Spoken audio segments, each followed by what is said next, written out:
Hi YouTube, welcome back to Peggy Lu Who Reads, or Peggy Lu Who Reads. I am Peggy Lu Who. I want to start off by, of course, as always, thanking my subscribers. That I'm up to 30 as of recording this, including my mom. Konnichiwa, mama. I think it was my last video where I passed a comment about, like, tell me if you hate my makeup. Well, she did. I changed it. Are you happy, mother? All kidding aside, my mom apparently didn't like the strobe thing that I was doing in the inner corner of my eyes. She said it was distracting, so I've cut it.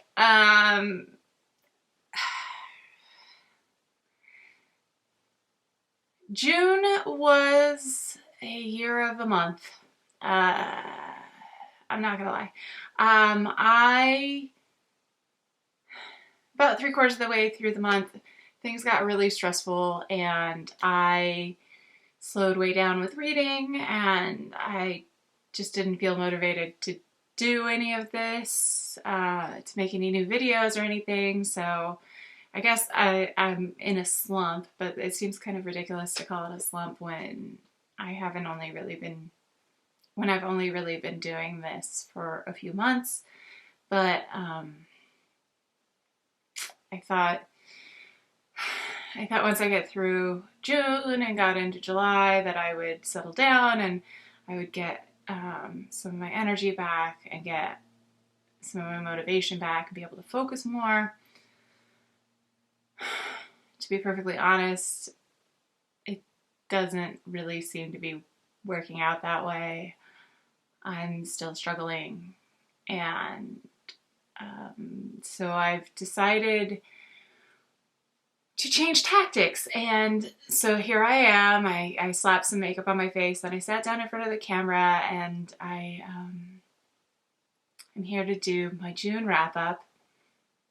So unlike previous months where I had so many books, I'm much fewer than I would like. However, still a lot of books. I mean, more than most people read.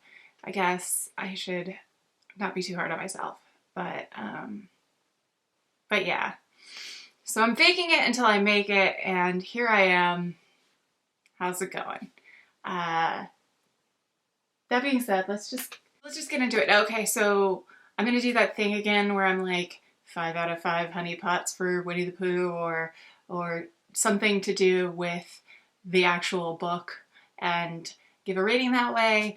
And I'm going to give a brief, ever so brief synopsis, because I already gave synopsises of most of these books in my TBR, and try not to give any spoilers away in giving these reviews.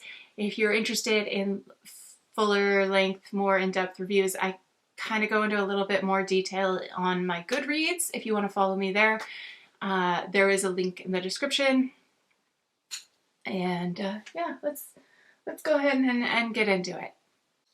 So first up was an audiobook that I checked out from my Oakland Public Library, which was Pachinko from Min Jin Lee.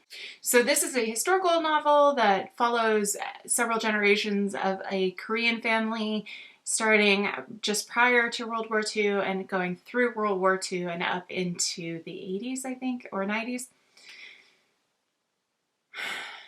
This book had a lot of really good reviews, and actually, after I finished it, I went through Goodreads and was really looking a little bit more closely at some of the reviews, and in particular looking at some of the other negative reviews, because I was feeling like I might have lost my mind because I did not enjoy this book very much. It was really long, and it just sort of felt like a laundry list of bad shit happening to multiple generations of this family. And I understand with the way that the Korean people were treated during the war and the way that they were treated in Japan after the war, And to this day, and the fact that many of them could not return to Korea because of the problems in Korea and the Korean War and North Korea, etc., etc., etc., I understand, like, all of those do not make for, you know, happy feel-good stories. However, like I said, it just read like a laundry list because it just felt like it was like, you know, every couple chapters something terrible just happened and people were dying, people were, you know, being abused, people were you know, I don't want to spoil it too much, but it just constant struggle, constant tragedy. Like, this family cannot catch a break. And the other thing that made it feel like it was just a laundry list was that none of the characters were really well developed, right? So you've got multiple generations of the same family, and so you've got the great-grandparents, the grandparents, the parents, the kids grow up, the kids get married, the kids have their own. There's so many characters in this book, and it's just impossible that they could all be well-developed, fully formed characters, and they're not. And so in addition to, like, all this crap keeps happening to them, but it's like, I don't care. Like, more shit happens and I don't care. And that is kind of shitty. Not a good way to enjoy a book. I just wanted to get through it. By the way, I was like halfway through, I was like kept waiting for some character development or for something to happen that would make it interesting. But at a certain point, if it's just another bad thing, another bad thing, another bad thing, there's nothing for me to hold on to make it enjoyable. So for that reason, I gave it 2 out of 5 tragedies. Next up, I read The Left Hand of Darkness by Ursula K. Le Guin. This was my stretch book for May. That is one of my favorites from my favorite bookshelf. I'm going to do a longer form video, I think, about each of my favorite books, so I'm not going to go into this too much, but if you watched my TBR for May, I was saying that, like, I actually hadn't read this in so long that I had kind of gotten fuzzy on the details, and now I am unfuzzy and remembering exactly why I love this book. This is classic sci-fi. I know that there, well, I've had people question me in the past about whether or not Ursula K. Le Guin is actually a sci-fi writer, and maybe some of her other stuff is more fantasy, but this I would definitely classify as sci-fi. It's set in the future, and there are basically other worlds that have been colonized by humans from Earth, and this is about another planet that many generations ago was colonized, and how they've developed and their culture. And so, like I said, I'm not going to go into it too much, but I will say that I gave it 5 out of 5 tens. And look out for that video if you want to hear more about The Left Hand of Darkness and why I love it. Next up, I finished My Sister the Serial Killer by Oyinkan Braithwaite. This was a delightful little thriller of a book. I happily can tell you that there is no bait and switch here. This is actually, the sister is the serial killer, and yes, she really is a serial killer. This isn't a scenario where, like, halfway through you find out somebody else has done it, and there's no question about who is committing the murders or whether she actually murdered them. She really did. And the novel is much more about the relationship between the two sisters. So basically, the novel begins where our main character, our point of view character, is getting a call from her sister, and her sister basically says, "It happens again, I need you to come help me." And she goes and helps her sister clean up the crime scene of having murdered her boyfriend. I shouldn't be laughing about that, but it's sort of telling how good of a job the author does and how good of a novel it is that I found it, you know, slightly funny and also chilling. And while there is no mystery about who did the murders, there is a lot of how is it going to resolve, what's going to happen. There's some flashbacks to sort of set the stage of the sisters' current relationship. And like I said, the main tension is what's going to happen between the two sisters. The main character is really into cleaning up. And so she is the ideal person to come and help her sister once her sister has committed these murders. She is like we would call her a clean freak, I think. So the other thing that I liked about this, it's a really short novel, but like it has some very short chapters. I love that when a book has a short chapter where it's just a sentence or two. It gets to me. I don't know why.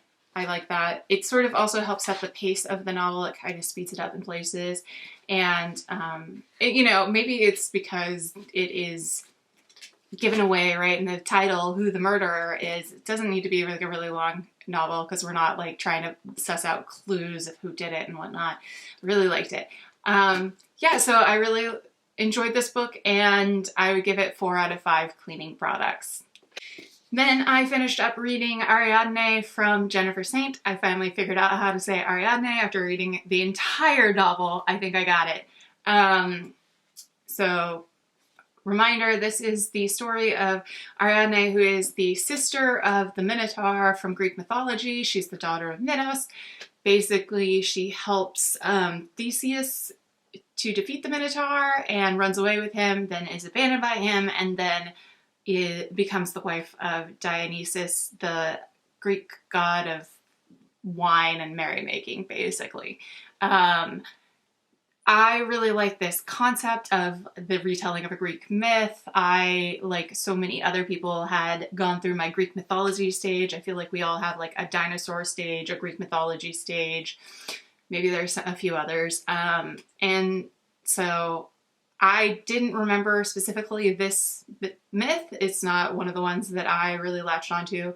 I did read the Edith Hamilton mythology in high school. It was one of the required books that I had to do. And actually there was an assignment where I had to basically rewrite a Greek mythology in a different style or a different era. I chose to rewrite the myth of Orion, and I wrote it that Orion was a like 20s noir private detective in a fedora, type of thing, a la, the dames and the, private dicks and whatnot. So let me know if you want me to hunt that down. I probably still have it somewhere, and maybe I'll read it as a special thing. But getting back to Ariadne, it's a really good book. It's a debut novel. It's Jennifer Saint's first. I enjoyed it. It moved along pretty well. It wasn't overly long. There were some parts of it that had real tension. There is tension between Ariadne and her husband, Ariadne and Theseus, Ariadne and her mother, and there is a little bit of a mystery of how things are going to unfold and unwrap as you go through. It has just enough of everything, just enough of sort of romance and suspense and fighting, and there is a lot of description of Ariadne dancing in the novel, which is really good. It's a really nice, well described detail when she talks about how she feels when she dances and how it affects her. And so it was really good, especially as a debut novel. I understand that Jennifer Saint is also coming out with another novel, which is similarly going to be Greek mythology retelling, which is Electra, which I believe is coming out next year. Probably will go ahead and read that too. And I would give this 3.5 out of 5 constellations. It was better than a so-so, but not quite like really, really good, and not quite like I love it and can't live without it. Finally, I finished The Conductors by Nicole Glover. This book. I was so excited about this book. So this book is about a couple who were conductors on the Underground Railroad, and it's set in Reconstruction time. They are in Philadelphia, and they are using their magical powers that they had previously employed in helping to get slaves out of the South. Now they're using these powers to be sort of private detectives and to solve the crimes that are being overlooked by the police in Philadelphia because they're the crimes against the Black people. Where to start? Okay. First off, the magic system, I didn't really love it. So the magic system is basically that they draw constellations and the constellations come to life and help them achieve their goals, whether it's protection or finding things or whatnot. There's different magic that is practiced between white people and Black people. There's not a lot of description of where the root of the magic system came from. But really, like, my biggest problem is that it's a mystery, right? And like I didn't figure the mystery out before the end, so I guess that's a good thing. But in the end, the baddie basically goes on the classic, I would say like Scooby-Doo, where they're like, basically the baddie tells you everything that happened because it's not included in the lead up, right? So like throughout the novel, there's a whole lot of stuff that would have been relevant to help solve the mystery that just kind of gets dumped in by this like monologue of the baddie who is like revealing all of his secrets at the end, like you do. And then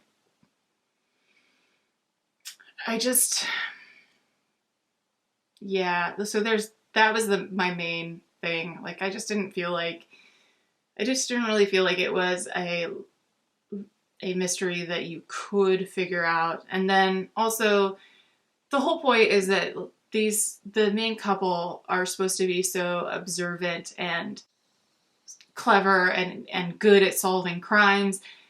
And it just seems like they were not, actually. They were not good at solving the crime. Similar to the reader, they would not have figured out exactly what was going on. They got, kind of figured out who the baddie was, but not all of the details. That's why the baddie has to like go on a monologue and tell you what happened and give you all the information as the reader, is because like nobody figured it out. Not even these like supposedly really super smart detectives who have all this magic on their side that is supposed to help them. That is the point, supposedly, of this novel, and I don't think it does it successfully. So I personally don't think that I'm going to read the next book in this series unless I hear around the water cooler of booktube that it is amazing. I probably won't even then, because there's so many books, but I'm really disappointed. And so I gave this 2 out of 5 dumb people who are supposed to be really smart.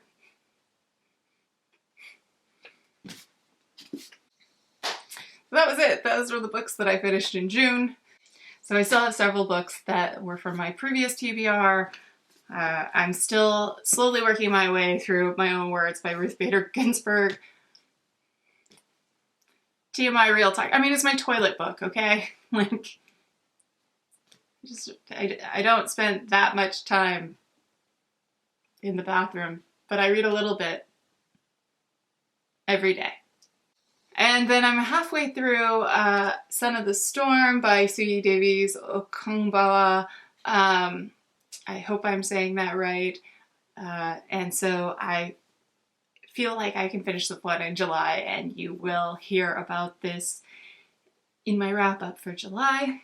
And then, of course, Winnie the Pooh. Tales of Winnie the Pooh. This really heavy, lovely edition. I should probably read this because it's probably going to be soothing to my stress level. I should just do that. Oh, Pooh.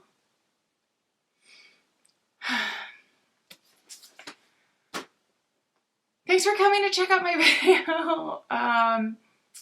If you have any comments or questions, would like to see me read anything specific, or want to hear more about any books that I have read, please feel free to leave a comment.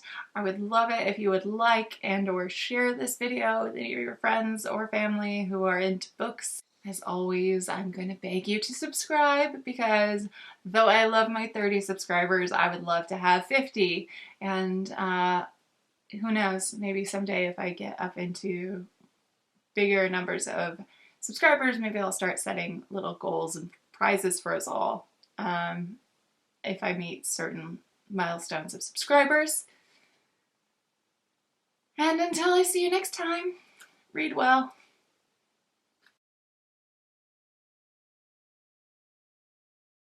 I'm gonna put like a little thing up here in editing.